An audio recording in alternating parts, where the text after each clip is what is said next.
Hi and welcome to the first part where I will tell about the search for Danny. How did we start the search for him, and what did Alison ask about? But let's first see what Alison say when she searched for her brother now. Hi there, my name is Alison Emery. I was born and raised in London with my mum Jean, and we are looking for my brother. So actually she says she's looking for her brother and she's from London, but Danny is also from London. They grow up very close to each other. Daniel Butcher. He lives in Thailand now, I believe, with his wife. We believe he lives in Thailand, but there is a small chance that he is in London again. Shiripana, and his daughter might be living there also. Her name is Soba. She is about 40. Yeah, now we also find out the name of his wife and his daughter. Her name is Soba. She is about 40 years old. I don't know the age of his wife, and my brother Danny is about 60. Yeah, so the daughter, she can be everything from 30 to 40, 42, 45. And I'm pretty sure Daniel is from 1962. 60 years old. And I last spoke to him in 1995 when he was living in Milan, and I hope that someone can point us in the right direction for me to reconnect with my brother.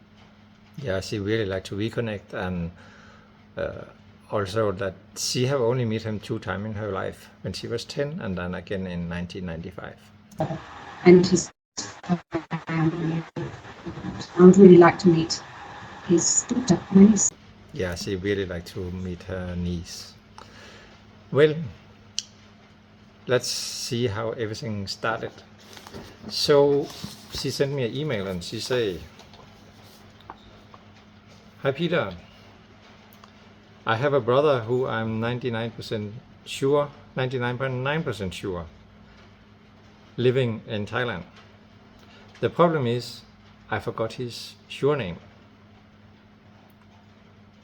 I have only his first name and a photo of his daughter when she was about 2 years old, and she's now maybe reaching 30 years. I know he had a Harley bike when in Thailand years ago.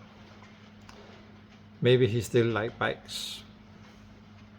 It's a sad and unfortunate story, but I'm afraid I don't have much information. His name is Danny/Dan, 61 years old, I think. So she asking for a Danny. She don't have his surname. He's from London, living in Thailand, and he like bikes. So that's basically where we have to start. So she say, 10 years before I was born, when my mom's son Danny was a baby, one particular day something happened. She left baby Danny behind.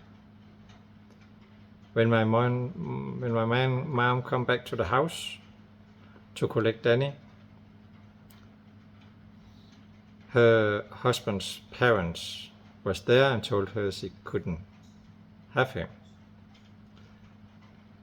She tried, but they didn't give him. I have struggled to understand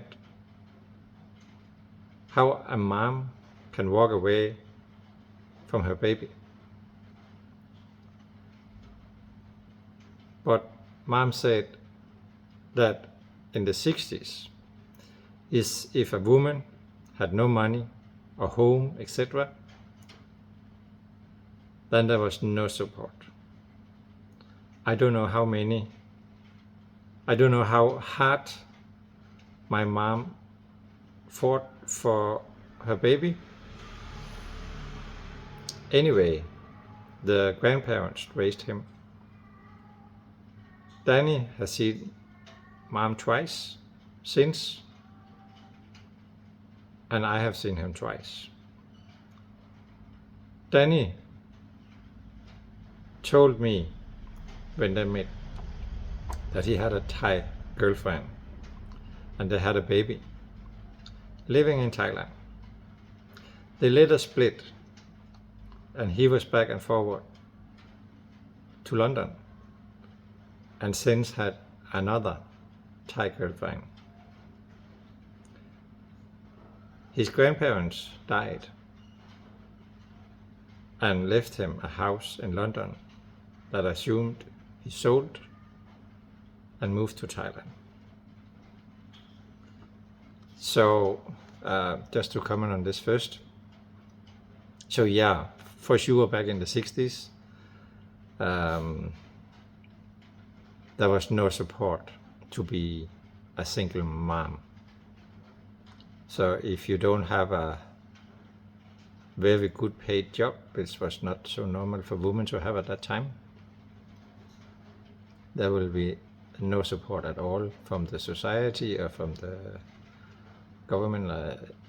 Not much help to get. So for sure there will be nearly no chance for her to could be able to take care of Danny. It's a different time today than it was 60 years ago, for sure. So I heard many stories from that time where the mother didn't get any chance at all, even she wanted to do everything. But there was no support from anybody, from family, from the society, she will just have been in big problems. Okay, but she continued. I have been to Thailand many times. I was there 5 weeks in June, aimed with photos of his daughter to show people. But I was too shy to ask men in the bar if they knew a Londoner called Dan, age 61.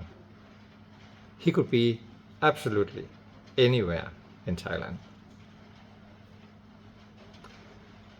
When I meet Dan for the second time, we have a great day together.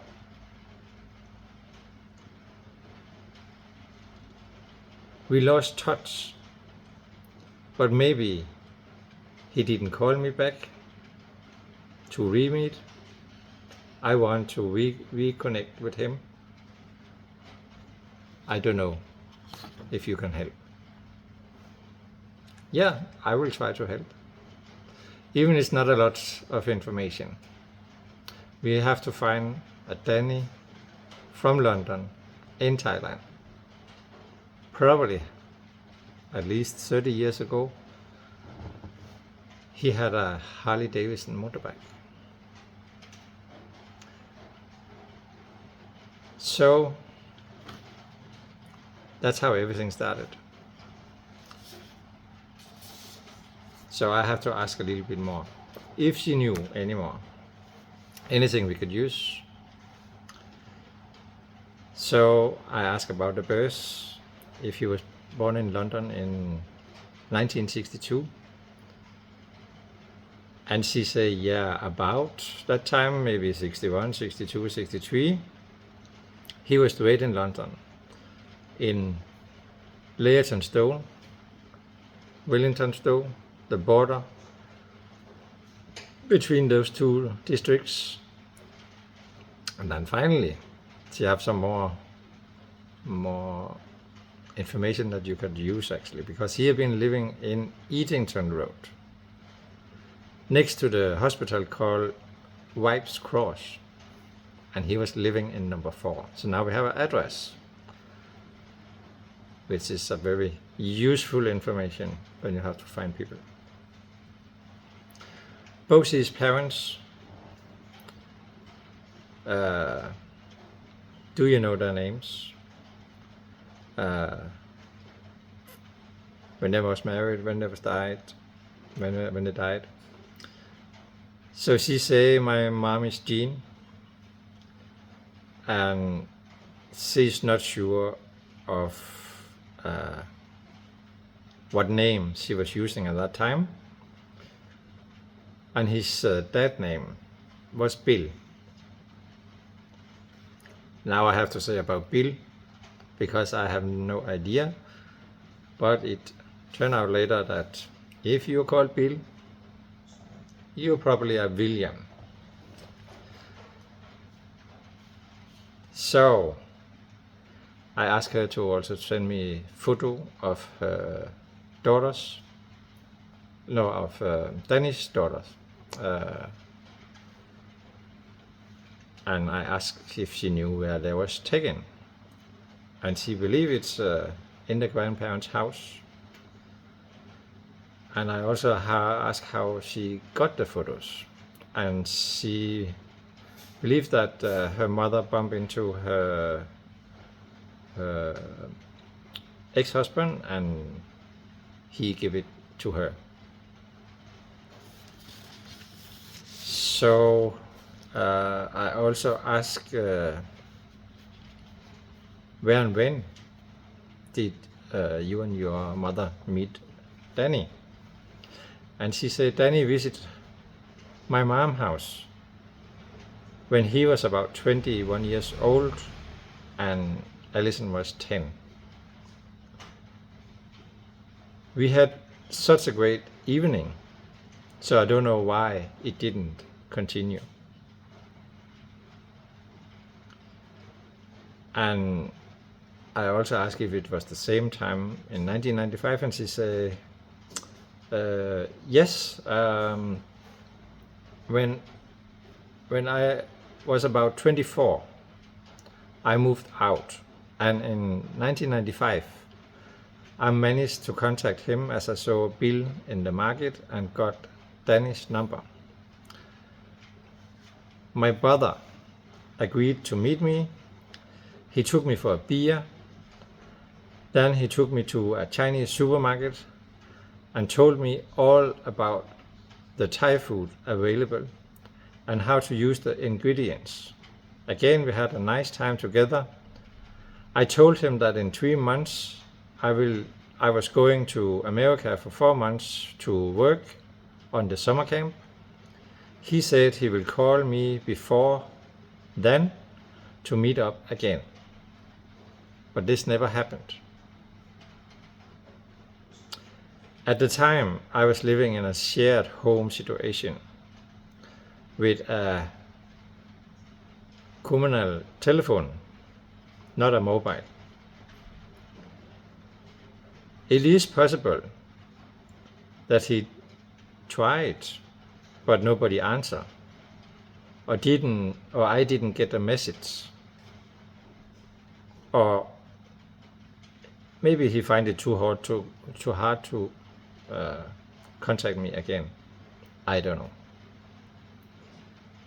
So at least now we have an address, and I think they had a good meeting in 1995. It's a shame that they didn't meet up again. She lost his telephone number, and he most probably moved to Thailand at that time, as he told her. And she moved to America, and yeah, and what happened. So I also asked if I find the family name, if she would recognize the family name. And she said, I'm certainly will recognize the name. But of right now, she forgot it. So that's how all started. And what did I do next? So this was part 1 of the search for Danny. What do you think? With this little information, do you think it's possible to find Danny? And where do you think we find him? In Thailand, England, or another place in the world? Don't forget to subscribe to see part 2. Like, subscribe, and share the video. And follow the search. Do you think we find any? Please let me know in the comment below what you think about the search. How big is the chance for success? Okay, see you in part 2. And by the way, I asked Alison to clear a little bit more about what she knew. It's her words and her story about what she knew about her half-brother. It's following now, and after, I see you in part 2. Don't forget to subscribe. See you. Bye-bye. How was your childhood? Yeah, I grew up with my mum and my mum's mum, my nana, and we had a very happy upbringing. When I was 10 years old, maybe I knew before, but I don't have any memory. But I saw him for the first time when I was 10. Did you know about him before? I can't remember. No, I can't remember. He come to your house? Yeah, he was roughly 10 years older than me, and he came to our house for dinner. My mum took him back, or he was picked up. I don't have any memory of that. And I never saw him again.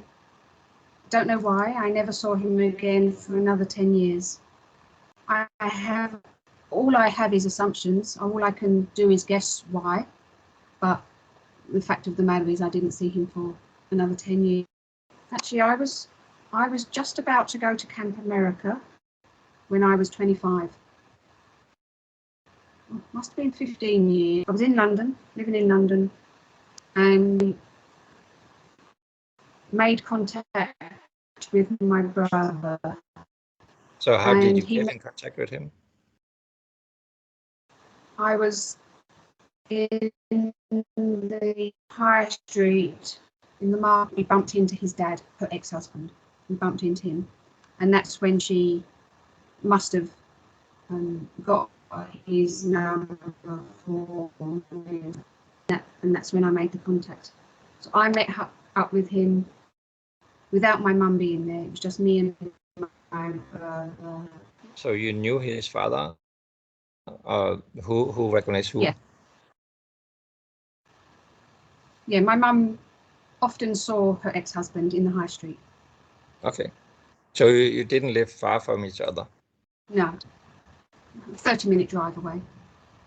But the market that we were going today, and it was a market where everybody from the surrounding areas went to because it was a popular market. So inevitably we would see him or someone, you'd always see someone. So you meet his father in the market, and then what happened? I don't really have any memory, but somehow my mum gave me my brother's number. Oh, your mother gave the number? Yeah. My mum was never divide or to make drama. She was never one of those types to keep people away from people. She gave me the number willingly. There was no drama about it. Okay. Did you ever speak about Danny at home? No, it never came up. Only she did tell me the story of what happened many years ago, because there's always a story. Because I would like my brother to know what really happened back then, and also want to connect as well as share the story to him. So when you get in contact with him, did you called him? You got the telephone number from your mother, and then you called? Yep. And he was happy to meet. We met in a pub and had a good chat. He took me to Chinese supermarket.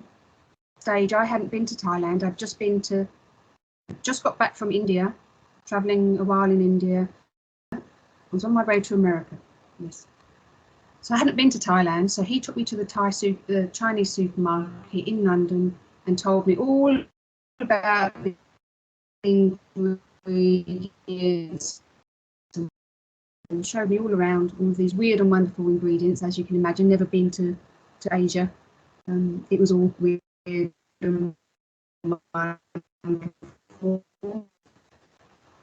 He has a new girlfriend, or a girlfriend, and he doesn't want to introduce me to her. And was she in London or she was in Thailand? They were both, in London. Okay. And do you know what he was working with at that time? No. Yeah. And after that day, what happened? He would. We arranged that he would give me a call before I went to Camp America. And that never happened. Now, I don't know. I was living in a shared house.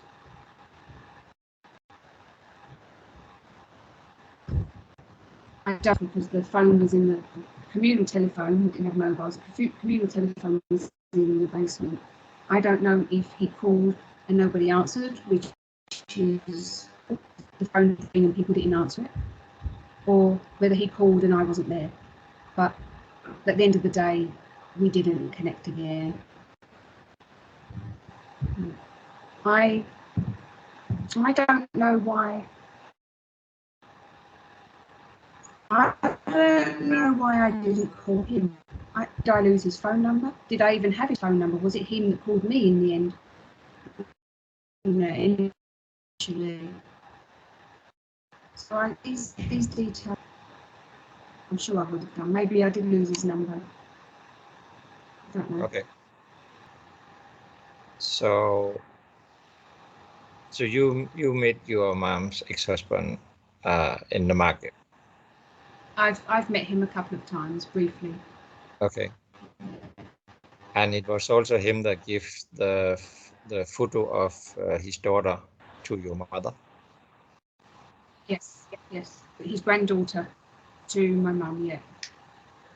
So you haven't had any contact with him or the family after? No. Haven't met his father? Just a few years before 2010, my mum saw him just before 2010, I remember. And it was a brief meeting, hello, goodbye. That was it. That was her ex to her ex. And that was it. And that you also moved from London? Now you live in New Zealand? Yeah, 2012 I left the UK. And you don't know if your mother have any other contact with him except when you was 10 and then again, I don't know, did your mother have any contact with him when you had in 95? Again, I don't know if this is, when I met with him, I don't know if this is my assumption or whether he gave me the impression that he wasn't ready to see my mum. He was okay to see me, but he didn't really want to see my mum. 100%. He has such a strong connection to Thailand many years ago. I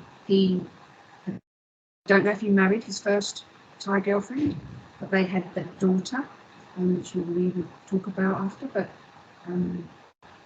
then they broke up. My mum, who obviously got that from her ex-husband by meeting him in the market, maybe. And he has another Thai girlfriend. Pretty sure that, and he had a Harley Davidson bike. It doesn't mean that he lived there or anything, but he seemed connected and settled there. That was the place for him. Yeah, now I think about it, it's almost obvious that he would end up there. Yes. So you think we will find him in Thailand? Yeah. Why do you want to find Danny? Well, he is my brother, albeit half brother. When I met this is another story, but when I met my younger 3 siblings, my half siblings from my dad's side, I met them for the first time when I was 31 years old, and they were 2 years younger than me. The other one was 2 years and 2 years again below me. And when we met, it was like we'd never been apart. It was a feeling to meet a sibling for the first time after 31 years, and it felt like we'd never been apart. It was bizarre, nice. There was no awkwardness. We just kind of, clicked and chatted like we'd not been apart. Exactly. So I want to meet my brother, to connect, and hopefully I would like to. It would be nice if he just heard my mum's story. That's all. And then do what you like with that information, or who wants to. It would be nice just to hear. Yes. So if we find him and he don't wish contact with you, are you ready for that? It's been so long. I have to accept that. It would be sad if he didn't. It would be sad if he didn't really want to hear my story. And it would be nice if he did want to hear my story.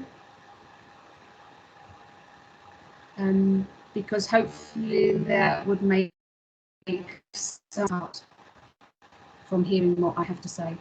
He doesn't have to believe it. He doesn't have to do anything with the information, but maybe it might help. And also, I want to meet my niece. So when you get in contact with him, you like to share your story about your mother and get in contact with his daughter and hopefully have a relationship. Yeah, that'd be nice. And if my brother doesn't want to connect with me, maybe his daughter does. Maybe his daughter,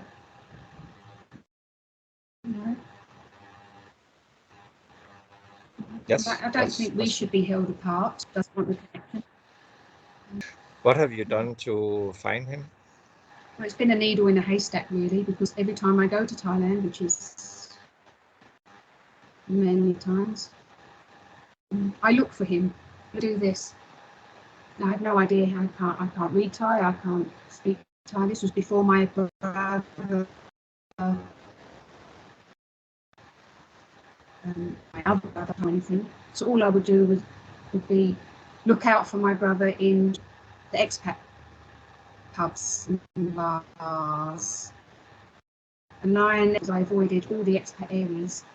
So for me to walk past him in the street was never going to happen, really.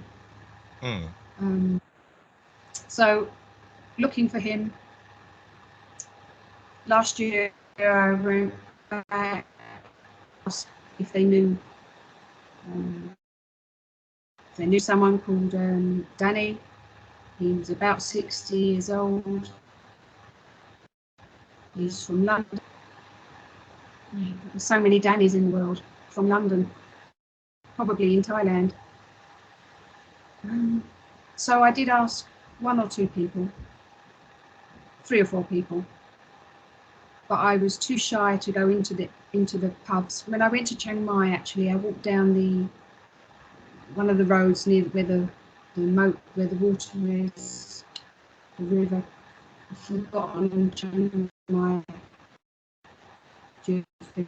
A lot bars, and there was a few men sitting in there, and I want so much.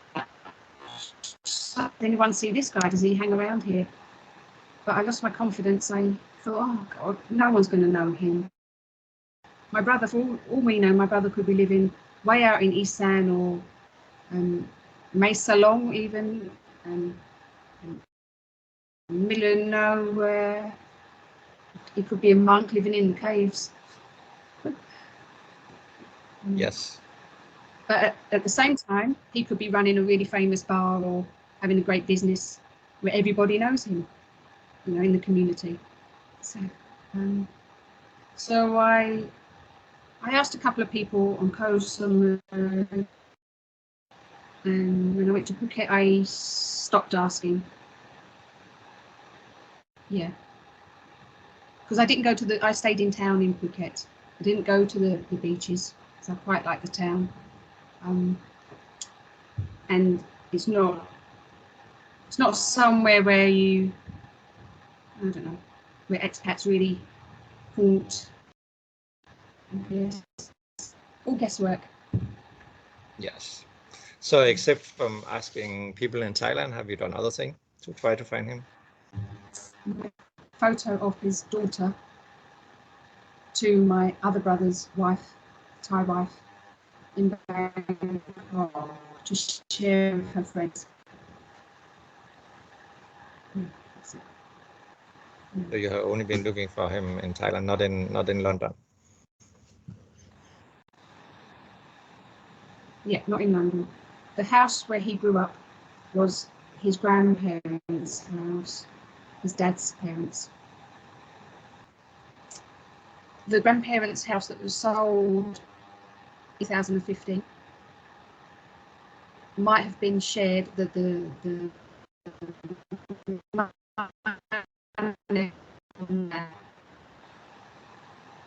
If his dad is still alive. I don't know if my mum's ex-husband is still alive. Yeah. Again, like I'm saying, not that he is doing the expat thing. He might totally be avoiding those bars and the Western side of things. So this was part 1 of the search for Danny. What do you think? With this little information, do you think it's possible to find Danny? And where do you think we find him? In Thailand, England, or another place in the world?